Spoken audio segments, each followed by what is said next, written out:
हाय मित्रांनो, नमस्कार. मी कविता गायकवाड बोलते. माझ्या यूट्यूब चॅनलला नवीन असेल तर लाईक करा, सबस्क्राईब करा. हा मित्रांनो, जीवन माझ्यासारखं तर कुणीच पाळू नका मित्रांनो, बहिणीनं भावानं. असं जीवन माझं बेकार झाले ना, मजबुरी केले मला सगळ्यांनी माझ्या जीवनाला. एक मेन गोष्ट, आई वडील तर चांगली पाहिजेत, नातेवाईक नाहीतर इतरचा काहीच उपयोग नाही. फक्त सगळ्यात जास्तीत जास्त म्हणून आई चांगली पाहिजे. आईनं लोकाच्या हातात धरायचं आणि स्वतःच्या वाऱ्यावर सोडायचं असं काम झालेलं आहे. म्हणून मित्रांनो, सगळ्याला कळकळीची विनंती, फक्त तुमच्या लेकराचं तुम्ही पालनपोषण करा. लोकाच्या जीवावर लोकाची लेकरं आपली नसते, ते ना आपली आईबाप लोकाचे आईबाप नसते, तेवढं मित्रांनो लक्षात धरा. फक्त आमच्या आईला कळलं नाही, एवढाच प्रॉब्लेम झालाय. तिनं लोकाची लेकरं माझी माझी म्हणते. लोकाची म्हणजे कोणा तिची तिच्याच नातेवाईकातली जनावरातली माझी माझी म्हणते. पण कसं झालेलं आता, आमचा झालेला नाईलाज. माझा वडील वारल्यामुळं माझं काहीच हालचाल, कुठल्याच गोष्टीचं मला साथ देणार साथीदार कोण आहे. त्याच्यामुळे माझा प्रॉब्लेम भयानक मोठा झालेला. मग ह्या प्रॉब्लेमला मी कशी टक्कर देते, कशी जगते, कशी वागते, काय ते माझ्या मनाला आणि माझ्या जीवाला माहीत आहे. त्यातून पण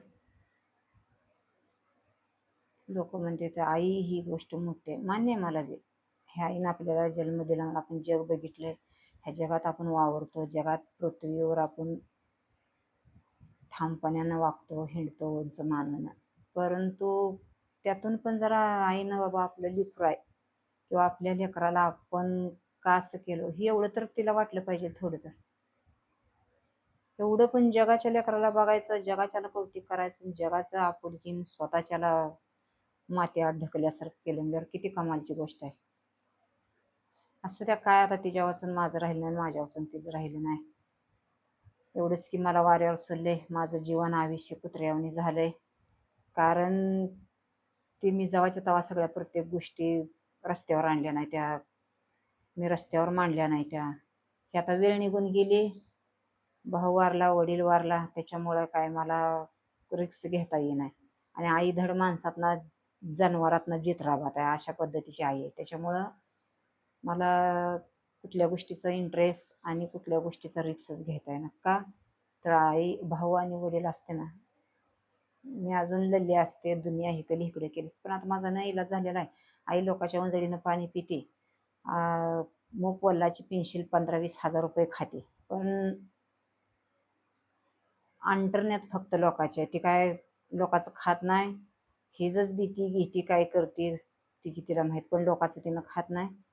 लोक हिजं खाऊन बसून उठून जाते. ते शेंगाच्या पोळ्या चांगल्या करते, वांग्याची आमटी चांगली करते, कुठं काय चांगली करते, ही लय भारी करते, ती करते. तिला गोड बोलून चुना लावून बाई बाई म्हणून, नानी म्हणून, मावशी काकी म्हणून तिला लय जण तिची बाई म्हणणारे आहे. ते नातेवाईक बहीण म्हणणारे आहेत, मावशी म्हणणारे आहेत, काकी म्हणणारे आहेत.